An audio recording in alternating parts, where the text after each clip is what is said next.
Reka tubasuhuze abakurikiye Blessing Miracle, tubifurize amahoro y'Imana. Amahoro y'Imana akomeze abane namwe aho muri hose, kandi umugisha w'Imana ukomeze ubabeho. Rero nk'uko bisanzwe, ni Pastor Rushimiye, umushumba wa Blessing Miracle, ubifuriza amahoro y'Imana.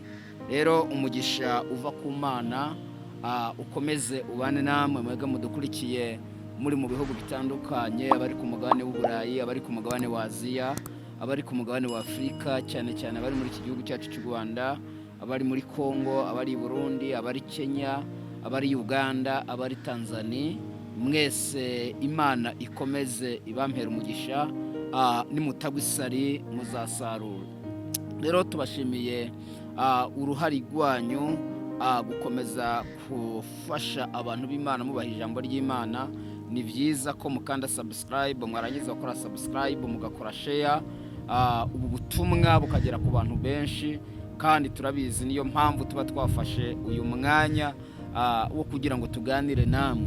Niko tuzi ko ijambo ry'Imana ribafasha, niko tuzi ko ijambo ry'Imana rikomeje kubagera ku mutima. Umwami Yesu rero nkorera akomeze abaduhane umugisha. Ndanezerewe cyane rero kongera kugarukana ijambo ry'Imana. Iri jambo nshaka kuganira namwe narihawe ejo, ndi mu masengesho, ndahantu ku musozi ndi kwinginga Imana, mbaza Imana ati Mana, iri jambo umpaye rishatse kuvuga iki? Ariko Imana ikomeza kumpishurira ko ari ijambo ryawe, ko ari ijambo rya mugenzi wawe, ko ari ijambo ry'inshuti yawe, ko ari ijambo ribohora ubuzima bwawe.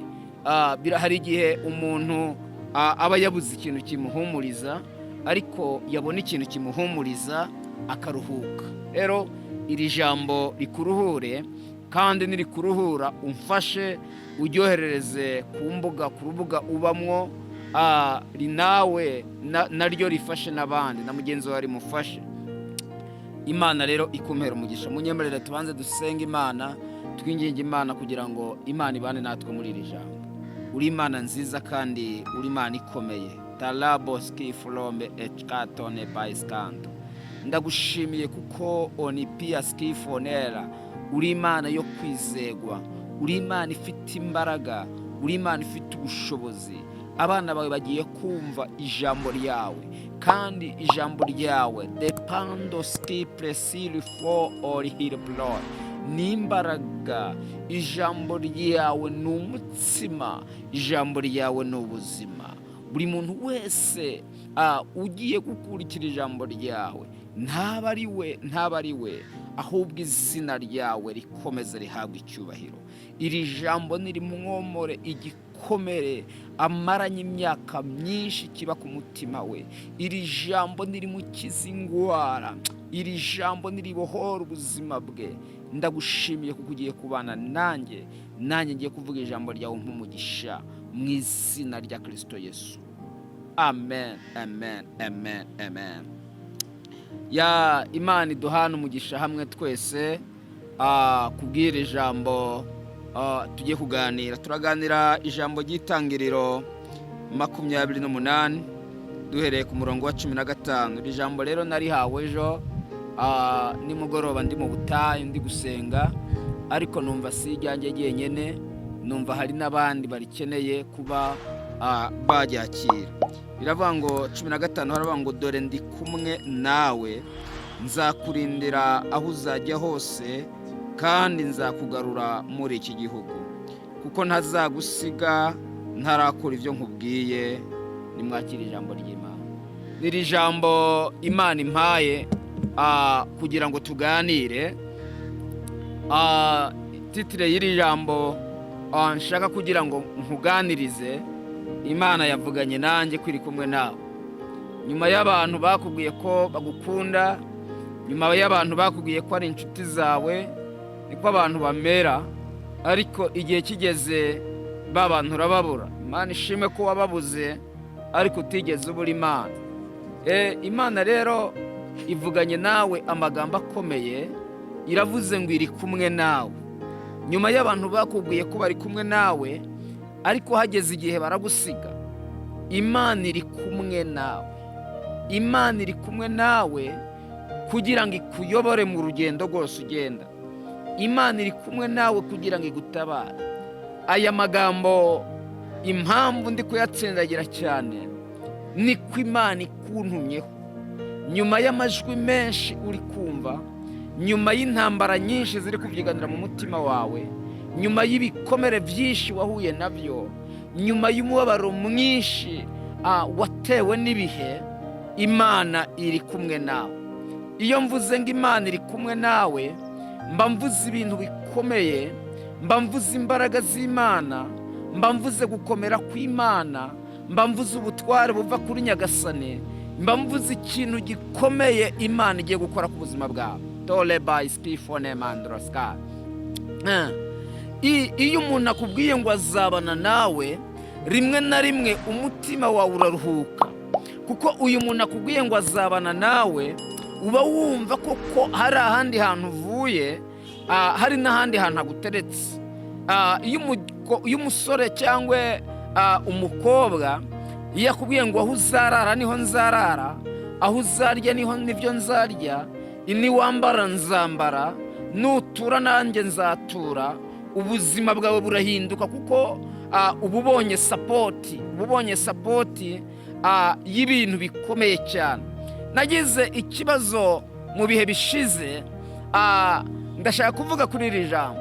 Ngira ikibazo ngwaza umwana, maze kugwaza umwana ndababara cyane. Hari mu gitondo mbwira madamu ati madamu tujyane umwana kwa muganga. Imvura yari mwigwa, ndimwo mubwira ati madamu tujyane umwana kwa muganga, kandi umwana wacu yararembye pe. Turazamuka, ahantu tuzamuka tugera kuri kaburimbo. Tugeze kuri kaburimbo dutegereza moto, bene data, dutegereza imodoka yatuvana muri iyo mvura, turayibura. Ariko mpavana umubabaro mwinshi, mbwira Imana atari ko Mana, ubu wabuze ingobyi yo guheka abana banjye, wabuze ingobyi yo guheka umufasha wanjye, wabuze ingobyi yo guheka isanduku y'isezerano washize muri jye. Numva ndababaye. N'igihe ya moto iziye irazitwara madamu, nanjye sigara ku muhanda, ngira umubabaro mwinshi, ntaga agasuzuguro k'abadayimoni. Mbwira Imana ati niba warahaye umugisha abandi, nanjye uwumve. Ndashima Imana yumvise gusenga. Ninjira mu masengesho y'icyumweru, maze icyo gisuzuguriro, maze ko guhagarara ku muhanda, maze uwo mubabaro, maze iyo mvura, Imana ivugana nanjye irambwira ngo ngiye kuguha ingobyi. Debodesika. Hashize iminsi Imana impuza n'abavyeyi bumva abantu b'Imana. Buriya mu buzima tubamwo urakeneye umuntu kumva. Nari maze imyaka myinshi mbwiriza, ariko nta muntu unyumva, nta muntu ushobora, siko batanyumva, baranyumvaga, ariko sinari nkeneye, numvaga na benshi, ariko nari nkeneye umuntu umwe w'umumaro. Buriya mu buzima uba ukeneye umuntu umwe w'umumaro. Nibwo rero Imana yampuza n'abantu b'umumaro. Ibone sky blow bampuza n'umugisha wanjye, bangurira ya ngobyi mpeka mw'abana banjye. Uyu mwanya ni abantu bambwiye ngo bazabana nanjye. Abo barabinyeretse, bambereye abavyeyi, bambereye inshuti nyanshuti, bambereye umuryango, bampojeje igikomere nabanaga mu buzima bwanjye. Gukorera Imana ndi mu mvura, gukorera Imana nsuzuguritse, gukorera Imana njyana igitambara mu ikoti cyo kujya guhanagura inkweto kugira ngo ninjire mu materaniro. Wari umubabaro ukomeye cyane, rwari urugendo rukomeye cyane. Ariko Imana depeyasitidemo iyo ivuze ngo iri kumwe nawe, igushakira n'abantu b'umumaro bazabana nawe. Iyo rero Imana iguhaye abantu b'umumaro bazabana nawe, ubuzima de pantokostide meyadra, ubuzima bwawe burahinduka. Imana ishimwe. niyo mpamvu uzabona abantu benshi bashima Imana ko Imana yabagiriye neza, ariko nyamara Imana itarabagiriye neza. Bamwe nagiye mbona abantu bashima Imana ko Imana yabahaye amamodoka, ariko amamodoka bakaba barayafashe amakredi, abandi barayafashe amadeni batarayishyuye. Abandi bagashima Imana ko yabahaye amatelefone, telefone arizo basambaniyeho. Ibyo bintu nagiye mbibona. Abantu bageze ku rwego rwo kubeshera Imana, bagera no ku rwego rwo kwibeshera. Sinshobora kuvuga ko Imana yamaye iki Imana itarakimpaye. Ikindi nshaka kugira ngo mvugane namwe bene data, naratangaye cyane. Abantu bose muri iyi minsi iyo twatabawe cyangwa niyo magenzi babo batabawe, ntabwo bamwe birabanezeza, ariko abandi akavuga ataha wasanga hari ahandi hantu bivuye. Abantu buzuye amashari. Ariko mpindukire, ntuzite ku bantu bagufitiye ishari kuko watabawe, ahubwo uzite ku Mana igize ikintu ikora ku buzima bwawe. Impamvu mbivuga ni iyihe? Utaratabagwa abantu bavuga yandi. Nigeze njya kuhura n'abakozi b'Imana kuri Baoba hano Nyamirambo. Noneho aba bakozi b'Imana banzi ko ndi umunyamavuta, bazi ko Imana yambarsinze nsize. Tugerangije ikiganiro na twari turimwo, umwe arambwira ngo wambabariye ubutonyanga bwarimwo buva. Umwe yarambwira ngo wambabariye ukangeza mu rugo. Mu buzima uko nagaragara nari smart, ariko nta modoka nari mfite.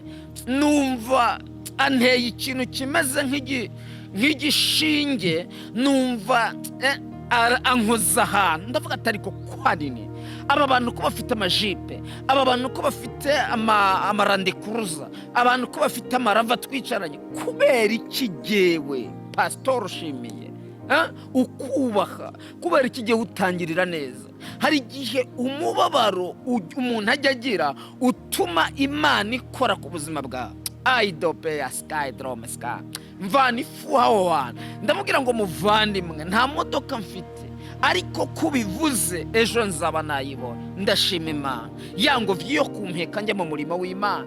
Imana yampuje n'abantu bangirira umumaro. Baravuga ati reka tukuvane ku butaka, nawe ugende ku butaka wicaye. Iryo ni ishimwe ry'Imana. Abo ni abantu bambwiye ngo bari kumwe nanjye, bari kumwe nanjye.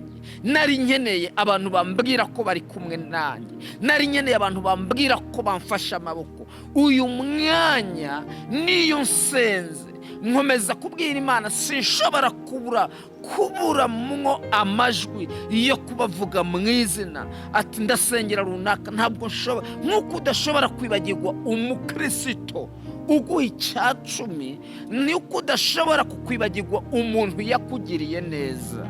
Icyo kintu ntabwo wakibagirwa. Buriya umukristo uguha icyacumi, niyo waba usinziriye uramurota, niyo waba urimo urota usenga umuvuga mu mazina. Ariko niyo umuntu rero yagufashije akakuvana kuri tapi imwe akagutereka ku yindi, uwo yakubwiye ngo azabana nawe akanagukorera n'ikintu kigaragara, ntago wamwibagirwa. Ntabwo wakwibagirwa umuntu yaguhaye 5 ugiye kubura. Ntabwo wakwibagirwa umuntu yaguhaye 2 ugiye kubura. Ntabwo nakwibagirwa umuntu nyijije agasuzuguro ko kugenda n'amaguru. Ndi kumwe nawe. Umuntu nawe umubuzima urimwo, wa mukobwa we urakeneye umuntu akubwira ngo ari kumwe nawe. Tepa dazabia ado. Wa musore we urakeneye umuntu akubwira ngo ari kumwe nawe. Mama, nyuma y'ubupfakazi umazemo imyaka myinshi, urakeneye umuntu akubwira ngo ari kumwe nawe. Wenda ntaza kubwira ngo azakubera fiyasi, aza kukubwira ngo mukecuru ndi kumwe nawe. Umutima wawe uzatuza. Nyuma y'amajwi menshi, nyuma y'urusaku rwinshi rw'abadayimoni, nyuma y'imbaraga nyinshi zagwanyije ubuzima bwawe, nyuma y'amahirwe menshi wagiye ubura mu buzima bwawe, Imana ivuganye nanjye ngo ninze nkubwire ngo iri kumwe nawe. Idowes Kiflor iri kumwe nawe muri ibyo bibazo, iri kumwe nawe muri ibyo bigeragezo, iri kumwe nawe muri izo ntambara. iyo abanye na Pastor Ushimiye, ndi umugabo wo guhamya ko Kristo Yesu agira neza. uyu mwanya ivyo naba ntarabona nzi ko nzabibona, ivyo utarabona uzabibona. uzi ikintu Imana igusaba ni ukubaha Imana, ni ukubaha Imana, ni ukubaha Imana. abantu benshi batinze mu magambo. maze iminsi nkurikirana ibintu imbuga nkoranyambaga, abantu batinze kuvuga abantu baguye, batinze kuvuga Mama Vanessa, ngo Mama Vanessa ngo yaraguye, ngo Mama Vanessa ngo yataye abana, ngo Mama Vanessa ngo yataye umugabo, ngo Gihozo ngo yatwaye abandi, bagatinda kuri Gihozo ngo yatwaye umugabo w'abandi. bariya zari intwari. niba ivyo bintu byarabaye, ntabwo tuzi umubabaro bahuriye nawo mu rugendo bari barimo, ntabwo tuzi intambara bagwanye, nta nubwo tuzi ivyo bakoze kugira ngo uwo mwanya bave muri uwo mwanya, cyangwa bafata ivyemezo byo kuba bakwinjira hano. ahubwo icyo twakwitaho ni tuve mu magambo, ibintu nk'ivyo bireke kuturangaza. abakozi b'Imana tubasengere, tubingingira Imana, kuko ejo bundi hari ibintu yaguhanuriye birasohora, hari n'ijambo yakubwiye riraguhumuriza. ahubwo tujye ku mavi, duhamagara Imana, tubasengere, twinginga Imana kugira ngo Imana ibane nawe. mufate umwanya mbere yuko muvuga Mama Vanessa, mubanze mumenye icyabimuteye, ahubwo mujye ku mavi mu masengere. pana kujya kumuha Satani ngo ibiki n'ibiki. ni mufate umwanya mu musengere, mwikwiha Gihozo ngo Gihozo yiba Gihozo. ahubwo mwibuke ibyo Gihozo yababwiye byasohoye, ntimumurebere ku byo yakoze, ahubwo mwibuke ibyo yababwiye byasohoye. Mama Vanessa ntimumurebere mu makosa yaba yarakoze, ahubwo mwibuke amagambo yagiye babwira yagiye asohora. ahubwo mufate umwanya wo kubasengera, pana gufata umwanya wo guca imanza, Bibiliya muzi kuntu ivuga, iravuga ngo niyo the pasty for the umukiranutsi yagwa ntabwo azarambarara. abantu muzi aho Gihozo ashobora kuba yarakoreye amakosa, abantu muzi aho Mama Vanessa ashobora kuba yarakoreye amakosa, ariko ntabwo muzi ahantu yihaniye, ntabwo muzi ahantu yaciriye bugufi imbere y'Imana, nta nubwo muzi ibikomere yagiriye na mwebwe mu buzima nyuma yo kubyara abana 6. ntimugatinde ku bintu, ahubwo muzatinde imbere y'Imana. arata ndashaka kugira ngo witinda kuri abo ngabo bananiwe, witinda kuri abo ngabo bakuvuna umutima. tinda ku ijambo Imana yavuganye nawe, wongera upfukame nawe, umupfukamira umusengere. ndi kumwe nawe. Imana izabana n'abantu bameze gute? Imana izabana n'abantu bagenda gute? Imana izabana n'abantu basa gute? Imana izabana n'abantu babanye nayo gute? ni abantu banga icyaha n'igisa nacyo. mbere y'uko uvuga mwene so, mbere y'uko utinda kuri mwene so, banza umenye icyatumye agwa hasi. numara kukimenya icyatumye agwa hasi, ufata umwanya umusengere, umwingingira Imana, kuko Imana yacu ni urukundo. rero ijambo narashaka kugira ngo vugane nawe ni iri jambo Imana yabwiye Yakobo. dalabiaska iramubwira ngo Yakobo, ndi kumwe nawe, nzakurindira aho uzajya hose, kandi nzakugarura muri iki gihugu, kuko ntazagusiga ntarakora ibyo nkubwiye. amagambo meza aryoshye. ntabwo Imana ishobora kugusiga, ntabwo Imana ishobora kuguhana. jambo ry'Imana avuga ngo sinzagusiga, sinzaguhana, nzaguheka. Imana yahetse Dawidi, urabona yabura kuntu iguheka. Yesu ashimwe cyane. Yakobo aranezerwa, arishima, kuko Imana imubwiye ngo ndi kumwe nawe. hari abantu bakubwiye ko bazabana nawe, ariko igihe kigeze baraguhinduka. umva rata, umva ijambo riruta ayandi magambo yose, umva ijambo ry'ubuhanuzi wari ukeneye, umva ubutumwa Imana intumye. Nyuma y'ibibazo unyuzemo, nyuma y'amagambo menshi unyuzemo, nyuma y'urusaku rwinshi rw'abantu, Imana deposki de ando waskala iliblo ivuze ko iri kumwe nawe, ivuze ko izabana nawe, ivuze ko izakurinda mu rugendo rwose uzagenda.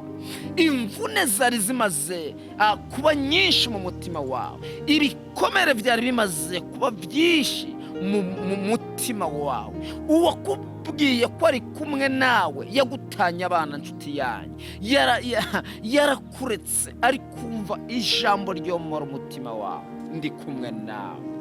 Oh my God, the reproach Bible, my tiskeyorera, ndi kumwe nawe. Mama, ndi kumwe nawe, niko Imana ikubwiye. Witinda ku majwi y'abantu, witinda ku magambo y'abantu, witinda ku byo abantu bavuga, witinda ku bintu bakuvuze bitariho. Abantu bagira ibigambo, Imana ikagira ijambo. Amagambo abantu bavuze ntabwo ari azasohora, ahubwo ijambo Imana yavuze ku buzima bwawe, iryo niryo rizasohora, kuko ijambo Imana yavuze kuri wowe riruta amagambo y'abantu bavuze. Narababwiye amagambo akomeye, napfushije umugore n'umwana, fata imisaraba ibiri, nta muntu n'umwe yari kuntwaza iyo misaraba. Abantu bose babona agashimye ndangiye, abantu bose babona icyerekezo cyanjye kirangiye, ariko uwatumye mbaho arongera arategeka, ategeka ubuzima bwanjye bwongera kubaho, ategeka imibereho yanjye yongera kubaho, ndongera ngira ubuzima buzima, ndongera ngira imibereho mizima. Uyu mwanya nibagiye umubabaro, nzakurindira aho uzajya hose, muri ivyo bibazo, muri ivyo bigeragezo, muri izo ntambara, muri iyo mibabaro myinshi udafitiye igisubizo. Imana yiteguye kukurinda, Imana yiteguye kugutabara, Imana yiteguye kukurengera. Nzakurindira aho uzajya hose. Mbega naho utuye ufite uburinzi bw'Imana, mbega n'icyo gihugu urimwo ufite uburinzi bw'Imana. Yabwiye Habakuki, iramubwira ngo, Habakuki niwe yavuze ngo nzahagarara ku munara wanjye ndindire. Abantu benshi bananiwe no kurindira. Imana yaravuze, ariko amagambo Imana yavuze wari umaze kunanirwa, wari umaze gucogora, ibyiringiro by'ejo hazaza byari bimaze kukuvamo, wari umaze gukuka umutima, warimo wibaza ngo ariko ni wowe wavuze cyangwa si wowe. Kenshi tujye twibaza ku mvugo y'Imana, si abantu bavuze, ni Imana yavuze. Muririmbyi yaravuze amagambo akomeye, aravuga ngo ihanganire igicugu, utegereze igitondo, inkoko yabika itabika, amaherezo buzacya, kandi uko bukeye bucyana ayandi. Humura, buzacya, humura, nta joro ridacya. N'iryo ku bwa Nowa byarakeye. Nowa yirirwa bazi inguge, abona ko inguge itazuzura. Ijoro rimwe, amanywa amwe, imvura iragwa. Nyamara abantu yarababwiraga ngo nibaze bahunge, bakumva Nowa naye. Hari igihe tuvuga bakumva ati naye abahanuzi, ariko reka mbabwire ngo Imana iri kumwe nawe, Imana iri kumwe nawe. Yigeze ibwira Dawidi ko iri kumwe nawe ari mu ishyamba, arimo ahanganye n'idubu. Imana iraza kumwiyereka. Saduraka na Meshake na Bedenego, Imana yabanye nabo mu itanura ry'umuriro, yiteguye kubana nawe. Danieli ari mu rwobo rw'intare, abona byarangiye, ariko umwami Dariyo araza aramuhamagara, aramubwira ngo mbese Danieli mugabo ukundwa, ahari intare zabashe ntabwo nta intare zagutwaye. Aramubwira ngo yaba imbere yawe nta cyaha mfite, n'imbere y'abantu naho nta cyaha mfite. Imana nkorera, Imana nsenga, yiteguye kubana nawe. Dusenga n'Imana, twinginga n'Imana nawe. Wari unaniwe iyabanye na Yakobo, Imana ikamurinda, nawe ugiye kubana nawe. Yakobo yarahagurutse se amaze kumubwira ngo namuviraho ajye kurambagiza, kuko yaramaze gukura, ariko ntabwo cyakuyeho ko Imana yavuganye ko iri kumwe nawe. Inshuti yanjye, Imana iri kumwe nawe. Tareka amagambo abantu bakuvuga, reka baguca intege, reka bakubwira ngo ntibishoboka, reka bakubwira ngo ntaho uzagera, reka bakubwira ngo ntuzakomera, reka bakubwira ngo nta gaciro ufite, reka bakubwira ngo byararangiye. Imodoka imwe nigusiga, uzihangana utegereze iyindi izaza ikuvana kuri iyo nzira. Ndabona marayika aje kukuvana ku nzira, ndabona marayika aje kugusohora muri ibyo bibazo, ndabona nyuma yo kubura abantu ode bayaska Imana ije kubana nawe. Ndagushimiye Mwami, ijambo ryawe ni imbaraga, ijambo ryawe ni ubutsinzi. Wavuganye nanjye ejo, none wongeye kuvugana nanjye na n'uyu munsi. Kugiye kubana n'abantu bawe bari mu bibazo, abagwayi nibakire, abakomeretse mu mitima ongera ubomora imitima. Uyu mwaka 2021 utabara abana bawe kugira ngo izina ryawe rihabwe icyubahiro. Urakoze Jehova Jire, urakoze El Shaddai, urakoze kuko uri kumwe natwe mu izina ry'Umwami wacu Yesu Kristo. Amen. Kandi subscribe kandi ubutumwa butage ku bandi mu izina rya Yesu.